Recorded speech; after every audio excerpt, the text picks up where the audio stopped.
할렐루야. 아멘. 오늘도 하나님께서 말씀의 은혜를 베풀어 주실 줄 믿습니다. 아멘. 여러분, 이제 진짜 그 방학이 끝나간다, 그렇죠? 여러분들 방학은 잘 보내셨습니까? 제가 휴가를 다녀왔는데 휴가 끝날 때 심정이 이런 심정이 아니었을까 싶습니다. 제가 휴가 복귀하고 나서 아무것도 안 하고 싶다. 이미 아무것도 안 하고 있지만 더 격렬하게 아무것도 안 하고 싶다. 이런 심정이 아니었을까. 사실은 이 말은 제 말이 아니라 2015년 한 카드 회사 광고 카피 문구입니다. 사진 한번 보여주실래요? 네, 한번 보신 적 있으시죠? 네, 이렇게 광고 카피가 딱 등장하자 많은 사람들이 이 광고 카피를 패러디하고 따라하기 시작했습니다. 아무것도 하고 싶지 않은 어떤 자신의 마음을 광고를 빌어서 대변했던 거죠. 사람들이 왜 이렇게 아무것도 하지 않고 싶어 할까요? 사람들은 많은 업무와 스트레스 또 여러 가지 일들로 시달리고 있기 때문에 좀 쉬고 싶다 이런 생각이 참 많았던 것 같습니다. 특히 2015년 그때는 아직 코로나가 오기 전이니까 엄청 열심히 많은 사람들이 일하고 있을 때인데 좀 쉬고 싶다 이런 마음이 들었던 것 같아요. 여러분들은 어떠세요? 여러분들 요즘 그런 생각 들지 않나요? 좀 쉬고 싶다 이런 생각 들지 않으세요? 많은 사람들 중에 자도 힘들고 별로 무리하지 않았는데도 몸이 지치고 피곤하고 모든 것에 흥미를 잃어버린 사람들을 이렇게 부릅니다. 무기력증에 빠졌다라고 이렇게 부릅니다. 그런데 참 신기하게도 많은 일이 있어도 사람들이 무기력해지지만 아무 일이 없어도 사람들이 무기력해지더라라는 겁니다. 우리가 경험해서 너무나 잘 아는데요, 실제로 2022년 이후 코로나가 지나면서 많은 사람들이 더 많은 무기력증에 빠졌다는 게 그 증거입니다.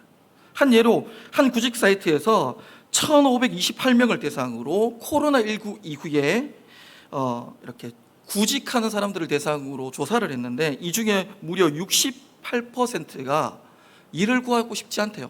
구직 사이트에 등록해서 일자리 없는가 찾아보는 사람이긴 하지만 실제로 그 속내는 직장을 구하고 싶지 않다는 게 무려 68%나 된다고 합니다. 그들이 이렇게 생각하였던 것은 자신들이 아무리 이렇게 구직 사이트에 등록을 해놓고 직장을 구하려고 해도 직장을 구할 수 없을 것 같아서, 그래서 무기력증에 빠져 있다라고 이야기한다고 합니다.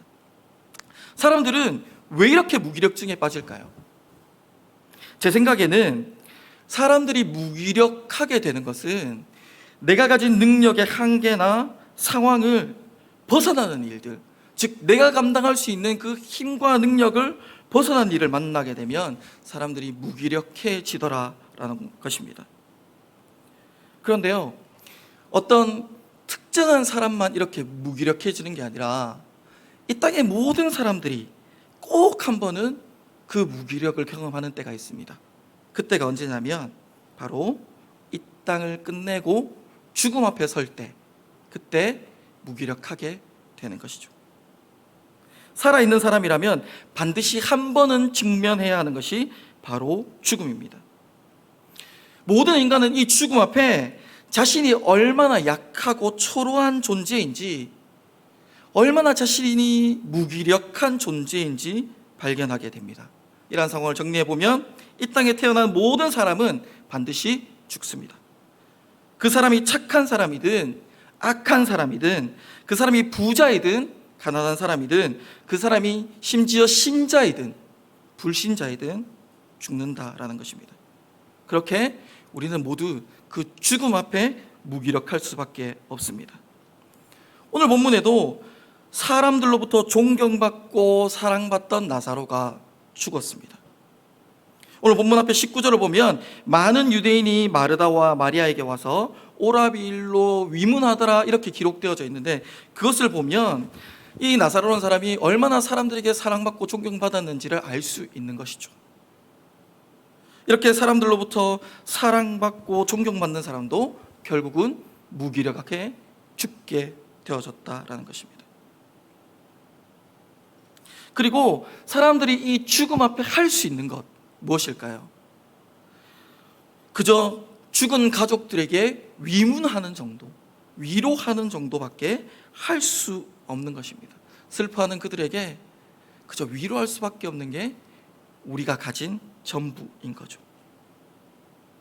예수님이 나사로가 병들었다는 소식을 듣고 이미 도착했을 때는 나사로가 죽었습니다.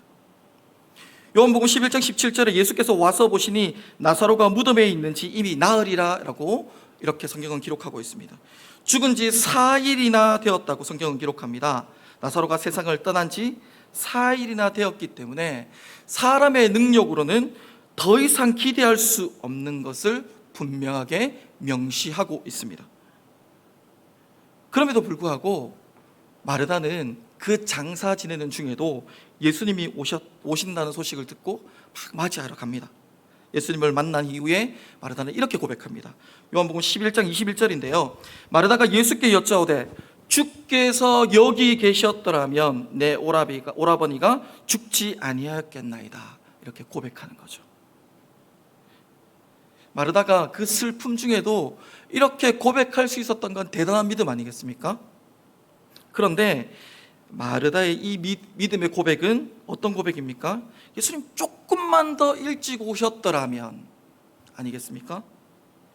예수님이 이 자리에 계셨더라면 오라비가 죽지 않고 살아났을 텐데 라는 말입니다. 마르다의 이 말은 예수님이 아픈 사람의 병은 고칠 수 있어도 죽은 사람은 살리지 못한다는 생각을 이미 하고 있는 고백인 거죠. 이미 죽어버렸으니 예수님도 어쩔 수 없다라는 고백인 것입니다. 마르다는 이미 이 상황 가운데 자신의 생각과 판단, 결론까지 완벽하게 내려놓고 그 전제를 가지고 예수님 앞에 고백하는 것이죠. 그 뒤에 예수님께서 이렇게 이야기합니다. 나사로가 다시 살아날 것을 말씀하시자 마르다가 뭐라고 고백하냐면 마지막 날 부활 때에 나사로가 다시 살아나게 될 것을 내가 아나이다 라고 고백하는 것을 보면 이미 마르다는 그 결론까지 완벽하게 내려놓은 상황인 거죠. 사랑하는 성도 여러분, 여러분들은 어떻게 생각하시나요? 혹시 속으로 마르다가 뭘 모르고 있네, 예수님은 나사로를 살릴 수 있는데 라고 생각하지 않으십니까?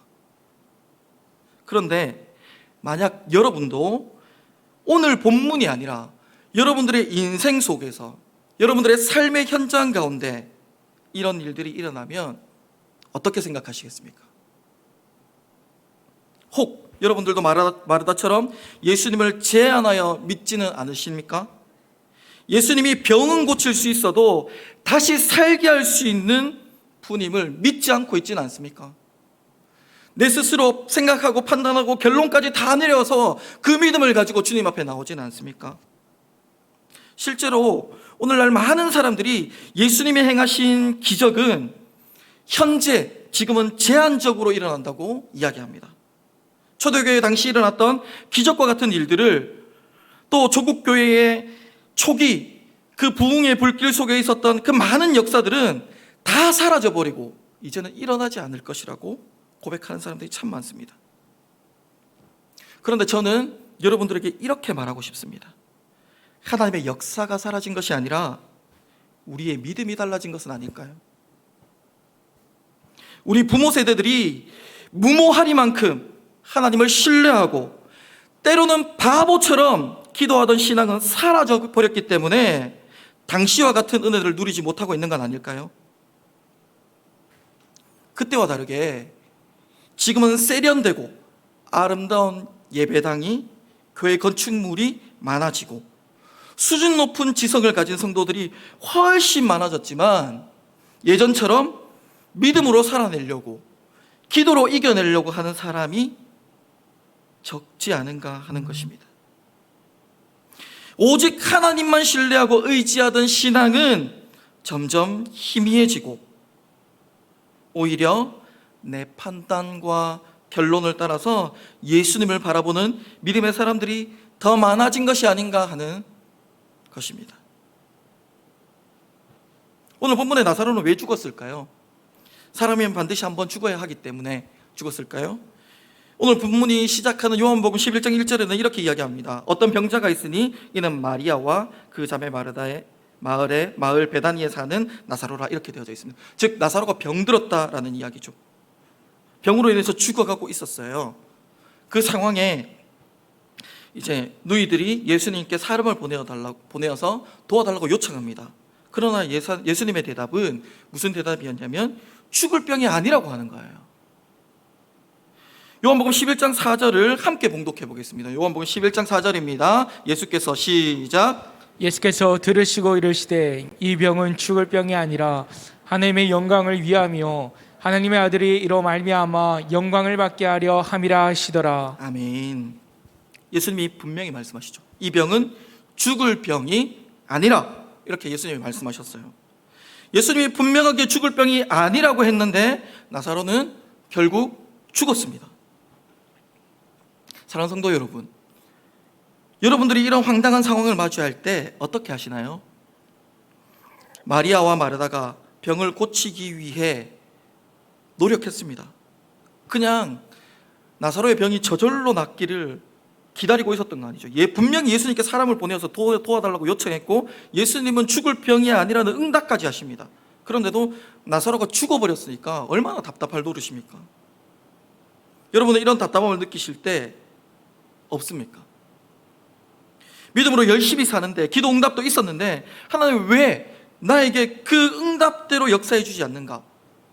내가 분명히 맞는 내 판단과 요청을 따라서 주님 앞에 열심히 기도했고 믿음으로 살았는데 왜 그대로 이루어주지 않으시는지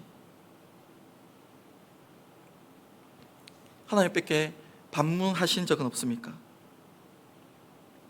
한 소년이 있었습니다. 1살 때 낙상으로 척추를 다쳐서 병원을 출입해야 했던 한 소년이 있었습니다. 그 소년은 자라가면서 어떤 고백을 하냐면 하나님은 공평하시다라고 고백하는 거예요. 그래서 한 사람이 그에게 이렇게 물었습니다. 너 몇 살이니? 라고 하니까 그 아이가 17살이라고 이야기하는 거예요. 병원에 얼마 동안 다녔니? 라고 하니까 13년 동안 다녔다는 거예요. 여러분, 17살 인생에 13년이나 병원을 다녀야 하는데 하나님은 공평하시다라고 고백하는 거예요. 그래서 물었습니다. 하나님이 공평하시다는 사실을 믿을 수 있니? 라고 물었습니다. 그러자 소년은 이렇게 이야기했습니다. 하나님께서는 나에게 많은 보상을 해주실 영원한 것들을 준비하고 계시거든요 라고 고백했습니다. 이 소년의 고백이 어떤 겁니까?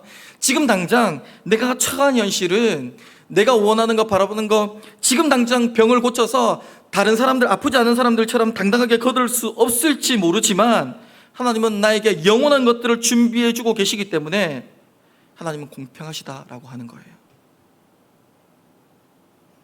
여러분, 우리가 어차피 한 번 사는 인생 내 판단과 결정을 가지고 믿음으로 살 것이 아니라 하나님의 영광을 위해 내 모든 것을 드릴 줄 아는 믿음의 사람들이 되시기를 축원합니다. 아멘. 마치 나사로처럼요. 믿음으로 살다가 하나님의 영광을 위해 죽는 인생이 얼마나 복된 인생입니까? 나사로는 그렇게 죽었어요. 나사로가 그냥 병들어서 죽은 게 아니라 하나님의 영광을 위해서 죽은 거예요. 오늘 우리도 인생을 살아가면서 이 팍팍하고 답답한 인생, 이 힘든 인생, 왜 이렇게 내 뜻대로 안 풀리지 하면서 원망하며 살 것이 아니라 하나님의 영광을 위해서 기꺼이 죽을 줄 아는 저와 여러분들 되기를 간절히 소망합니다. 나사로가 죽은 뒤 장사 지내고 있는 마당에 예수님은 다시 살아날 것을 이야기하고 계세요. 여러분들 같으면 어떠시겠어요? 예수님이 놀리는 것도 아니고 미리 와서 고쳐주면 참 좋을 것 같은데 이미 4일이나 늦게 와가지고 나사로가 죽은 지 나흘이나 되었는데 그 무덤 앞에 와가지고 다시 살아날 것을 이야기하고 있는 거죠.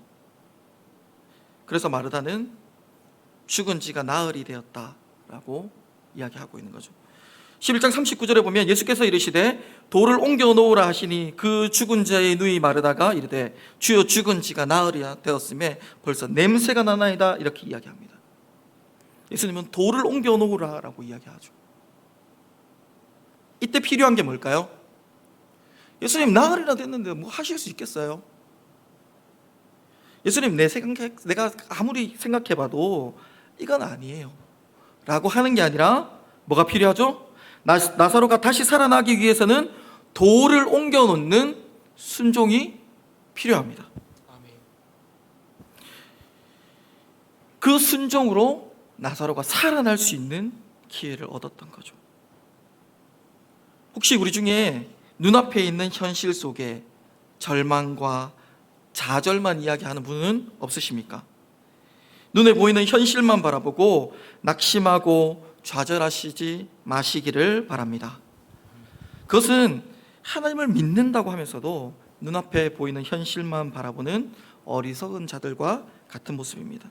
눈에 보이지 않아도 귀에 들리지 않아도 분명히 하나님은 살아서 역사하시는 분이신 줄 믿습니다. 연약한 믿음을 가진 마르다는 예수님을 향해 요한복음 11장 40절에 다음과 같이 이야기합니다. 이르시되 내 말이 내가 믿음에 하나님의 영광을 보리라 하지 아니하였느냐 하시니, 이렇게 이야기합니다. 여기 아주 중요한 말씀이 기록되어 있는데, 내가 믿으면 하나님의 영광을 보리라. 이게 바로 우리에게 필요한 믿음인 것입니다. 어떠한 상황 속에도 예수님을 바라보고 믿음으로 나아갈 때 하나님의 영광을 보게 되는 것입니다. 그리고 이런 믿음과 함께 필요한 것이 있는데, 잠깐 이야기했던 바로 순종인 거죠. 그냥 주님이 하실 것을 믿습니다 하는 고백으로 끝나지 않고 자신의 삶에 그 말씀이 이루어지도록 적극적으로 행하는 순종, 예수님의 말씀을 듣고 돌을 옮겨놓는 순종인 거죠. 그런데 오늘 본문에 보니까 마리아와 마르다 말고 순종한 사람이 한 사람 더 있습니다. 누구일까요? 바로 나사로입니다. 오늘 본문 43절에 보면 이렇게 말씀하시거든요. 이 말씀을 하시고 큰 소리로 나사로야 나오라 부르시니, 이렇게 이야기하거든요. 이미 죽은 지 4일이나 되었고 냄새가 나는 시체를 향하여 예수님은 큰 소리로 나오라고 부르시고 있는 상황인 거죠. 그때 죽었던 시체였던 냄새나던 나사로가 살아서 걸어 나옵니다. 죽은 시체도 주님이 부르시니 순종하며 나왔습니다. 그런데 저는 이 대목에서 궁금한 점이 있었어요. 이때 나사로가 어디 있었을까 하는 거예요. 물론 성경에 나사로가 어디 있었는가 기록되어져 있지 않기 때문에 정확하게 어디 있었는지 알 수 없지만 이 부분에 대해서 충분히 생각해 볼 수는 있을 것 같아요. 소위 우리가 죽음이라고 부르는 것은 육체와 영혼이 분리되는 것입니다. 분리되어서 신자는 천국에 가고 불신자는 지옥으로 나누어지게 되는 거죠. 나사로가 죽었을 때 이미 그의 영혼과 육체는 분리된 다음 나사로의 영혼은 천국에 갔을 것이라고 믿습니다. 왜냐하면 그는 이미 예수님을 구주로 시인하고 믿었기 때문입니다. 나사로가 죽어서 그의 영혼은 천국에 올라갔지만 아직 육체는 이 땅에 남아서 가족들과 장례를 치르고 있는 그 상황인 거죠. 그러면 이미 죽어서 천국에 간 나사로가 더 이상 괴로움과 슬픔과 고통도 없는 그 천국에서 하나님과 영원한 사귐, 그 영원한 기쁨이 있는 그 땅에서 주님이 부르시면 다시 오고 싶었을까요?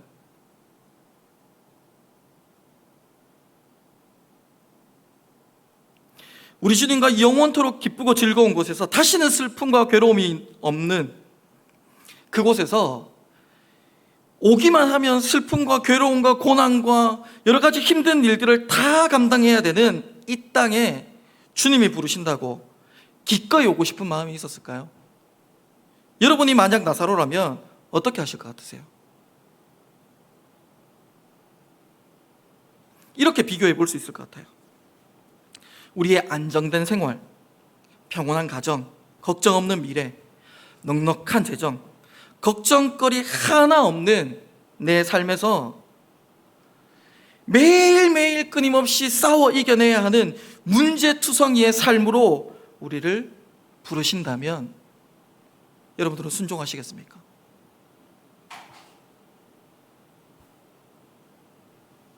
제가 그런 삶을 사신 한 분을 소개해드리고 싶은데요. 케냐에서 선교하시는 선교사님입니다. 이분이 원래 직업이 뭐냐면 학원 강사예요. 서울의 대치동에 자신의 건물이 있는 학원 입시학원 원장이었어요. 1년에 몇십억은 버는, 가만히 있어도 자기가 강의하지 않아도 몇십억을 버는 그런 사람이었는데, 어느 날 퇴근하고 집에 들어오니까 자신의 아내와 아이가 이렇게 식탁에 앉아서 뭘 이렇게 보면서 훌쩍훌쩍 하고 있더래요. 그래서 무슨 일인가 싶어서 가보니까 한 책자를 보면서 이렇게 울고 있더래요. 그 책자가 뭐냐면 케냐의 쓰레기 마을이라는 동네가 있는데, 그 쓰레기 마을에 사는 아이의 소개였어요. 케냐의 고로고초라는 쓰레기 마을이 있는데, 그 아이들은 딱 아침에 눈 뜨자마자 학교 가는 게 아니라 바로 쓰레기 산으로 출근합니다. 출근해서 쓰레기를 막 뒤져서 뭐 이렇게 팔 수 있는 것들, 이런 것들을 주워서 팔아야 생계가 유지되거든요. 그러니까 보니까 너무 안타까운 거예요. 자기는 너무 잘 먹고 잘 입고 하는데 그 아프리카의 케냐의 그 어린아이를 보니까 너무 안타까워서 그 딸아이가 아빠 얘 도와주고 싶어 이렇게 이야기하는 거예요. 그래서 도와줄 수 있는 방법이 뭘까? 아마 후원하는 방법이 여러 가지 알아보다가 네이버에 검색을 합니다. 뭐라고 검색을 하냐면 케냐 쓰레기 마을을 도울 수 있는 방법, 이렇게 탁 하니까 참 기가 막히죠. 그때 관련 검색어로 떠오른 직업이 뭐냐면 바로 선교사였어요. 그리고 시간이 지난 후에 이 아이의 소원을 들어주기 위해서 아버지가 선교사가 되기로 작정합니다. 예수님도 모르는 사람이 선교사가 되기를 먼저 작정했다는 거예요. 그래서 선교사가 되기 위해서 막 알아보다 보니까 선교사가 되려면 교회에 등록해야 된다. 교회에 등록하고, 교회에 등록해서 선교사 되게 해달라니까 세례를 받아야 된다, 학습을 받아야 된다, 세례를 받아야 된다, 이렇게 해가지고 쭉 그 과정을 거치고 선교 훈련까지 마치고 케냐로 가게 돼요. 케냐로 갈 때도 자신 있게 자신의 모든 재산을 팔아가지고 다 나눠주고 케냐로 떠납니다. 그리고 케냐에서 사역하면서 여러 어려움들을 많이 만나게 되죠. 매년 한국으로 돌아와서 선교비 후원을 받기 위해서 교회 사람들을 만나게 되는 거죠. 오늘 본문의 나사로 그리고 곽희문 선교사님처럼 대단한 사람들이 있잖아요. 근데 이분들보다 더 대단한 분이 계시더라고요. 바로 우리 주님 아닐까 싶습니다. 오늘 본문에 기록된 나사로의 죽음 그리고 다시 사는 게 많은 학자들이 나사로의 죽음과 부활을 예수님의 죽음과 부활을 예표하는 사건이라고 이야기합니다. 그런 의미에서 예수님이 이 땅 가운데 오시는 것, 예수님이 이 땅에 오셔서 고난당하는 것, 그것은 쉬웠을까요? 예수님이시니까 얼마든지 오시고 남았을까요? 정말 쉽지 않지만 하나님 본체이신 그 모든 영광과 권능을 내려놓고 이 땅에 오셨다라는 것입니다. 사랑하는 자들을 위해서 기꺼이 이 땅에 오셨던 예수님처럼 오늘 본문의 나사로도 기쁨과 행복이 넘치는 천국에서 이 땅으로 예수님의 부르심에 순종했던 것 아닐까요? 하나님의 영광을 위해 죽었던 나사로는 하나님의 영광을 위해서 기꺼이 다시 살아났던 것입니다. 오늘 우리에게 주어진 이 삶의 여정도 하나님의 영광을 위해 기꺼이 살기를 작정하시는 성도님들 되시기를 축복합니다. 여러분들의 인생에 때로는요, 피하고 싶은 일들, 어려운 일들, 진짜 하나님은 살아계신가, 이런 막막한 순간들 속에서도 하나님의 영광을 바라보며 믿음으로 살아갈 때 하나님께서 은혜 베풀어 주실 줄 믿습니다. 아멘. 이제 다시 살게 된 나사로의 모습은 어떤 모습일까요? 오늘 요한복음 11장 44절을 함께 읽어보겠습니다. 죽은 자가 시작. 죽은 자가 수족을 배로 동인 채로 나오는데 그 얼굴은 수군에 쌓였더라. 예수께서 이르시되 풀어놓아 다니게 하라 하시니라. 아멘. 아멘. 나사로가 예수님의 부르심에 순종함으로 배를 칭칭 안고 나오는 거예요. 이때 예수님이 말씀하시죠. 풀어놓아 다니게 하라 라고 말씀하셨습니다. 나사로가 다시 살아났는데도 배로 칭칭 감겨 있어서 불편하기 그지없는 상태, 눈으로 보기에도 답답할 그 상태, 얼굴은 수건에 덮여 쌓여 있고 손과 발은 묶여 있어서 자유롭지 못한 상황이었습니다. 예수님이 그 모습을 보시고 풀어놓아 다니게 하라라고 말씀하고 계시죠. 나사로는 다시 살아났지만 여전히 묶여 있는 상황이었습니다. 이때 예수님은 누구를 향하여 풀어놓아 다니게 하라고 말씀하실까요? 나사로일까요? 나사로 주변 사람들일까요? 주변 사람들이죠. 나사로의 가족이거나 나사로가 살아있을 때 옆에 봤던 사람들이죠.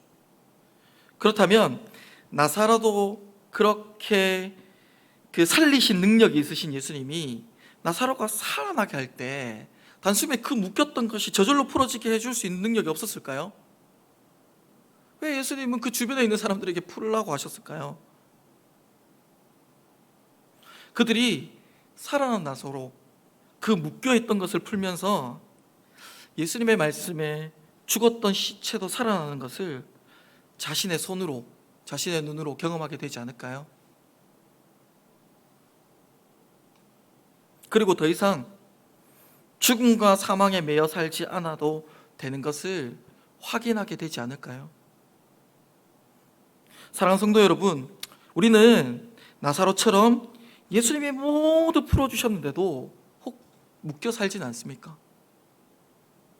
예수님을 믿고 구원받아 새 사람이 되었고 온몸을 배로 칭칭 감고 있던 것들이 다 풀어졌는데도 여전히 내 인생의 문제를, 내 삶의 어려운 것들로 내 마음을 꽁꽁 묶어두지는 않습니까?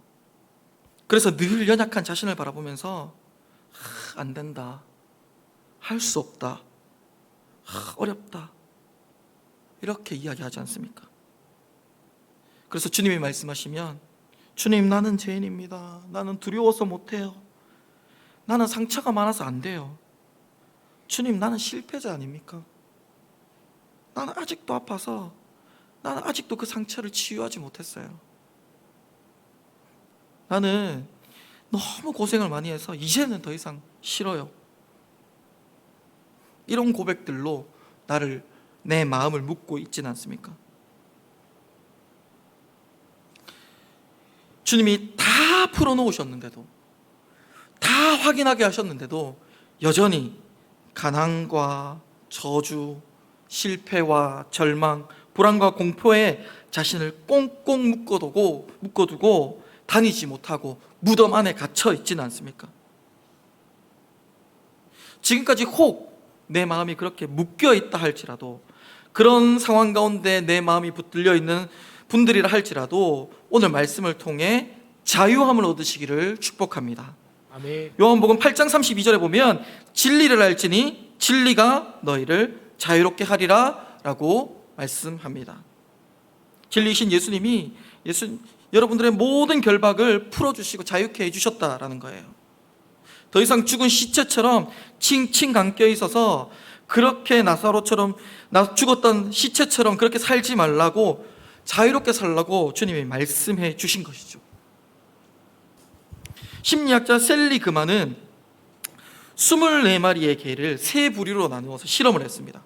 첫 번째 부류는 개들이 코로 조작할 수 있도록 코를 누르면 전기 충격을 스스로 멈출 수 있는 환경을 제공했고, 두 번째 부류의 개들에게는 몸이 꽁꽁 묶여 있어서 어떤 대처도 할 수 없을 만큼, 그래서 계속해서 자기가 뭘 해도 전기 충격을 계속 받을 수 있는 환경을 만들었어요. 그리고 세 번째, 개들에게 전기 충격을 주지 않았대요.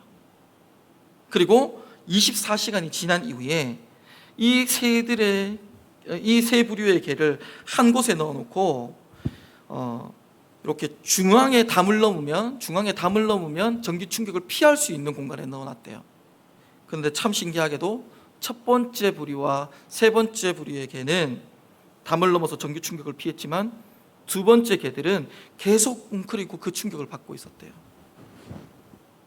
이게 학습된 무기력이라는 정의입니다. 피할 수 없거나 극복할 수 없는 환경에 반복적으로 노출된 경험으로 인해서 실제로 자신의 능력으로 피할 수 있거나 극복할 수 있음에도 불구하고 스스로 그러한 환경에서 자포자기하는 것이죠. 여러분들 혹시 태어날 때부터 걸으신 분들이 있습니까? 아이들이 어떻게 걷죠? 어떻게 걷죠? 넘어져 가면서 걷는 연습을 하다 보면 걷게 되죠. 처음에는 서는 연습, 서서 한 발 떼는 연습, 잡고 걷는 연습 등등 하면서 잘 걸을 수 있게 되는 거죠. 그래서 어떤 사람은 1만 번 이상 넘어진 후에야 겨우 걸음마를 뗀다라고 이야기합니다. 한 번 실패했다고, 상황이 어렵다고 낙심하지 마시기를 축복합니다. 우리는 어떠한 상황 가운데에서도 우리를 도우시는 분이 누군가, 우리를 풀려나게 하시는 분이 누군가 바라보시는 믿음의 사람들이 되시기를 소망합니다. 오늘 본문의 나사로와 같이 주님 안에서 큰 은혜와 자유를 누리는 저와 여러분들 되시기를 축복합니다. 사랑하는 성도 여러분, 말씀을 정리하겠습니다. 나사로는 죽었습니다. 나사로가 어떻게 죽었습니까? 병 때문에 죽었습니까? 하나님의 영광을 위해서 죽었습니까? 하나님의 영광을 위해 죽을 줄 아는 믿음의 사람들이 되시기를 축복합니다. 그 죽었던 나사로도 다시 살리신 분이 누구십니까? 우리 주님 아니십니까? 그 주님이 그 부르시는 부르심에 때로는 주저되는 환경이라 할지라도, 때로는 가고 싶지 않은 환경일지라도 기꺼이 믿음으로 나가면 은혜를 경험하게 될 줄 믿습니다. 하나님의 영광을 경험하게 될 줄 믿습니다.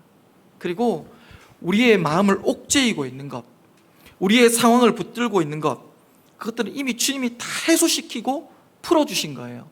거기에 매이지 말고 살아계신 하나님의 말씀에 매여 살아가는 저와 여러분들 되시기를 간절히 소망합니다.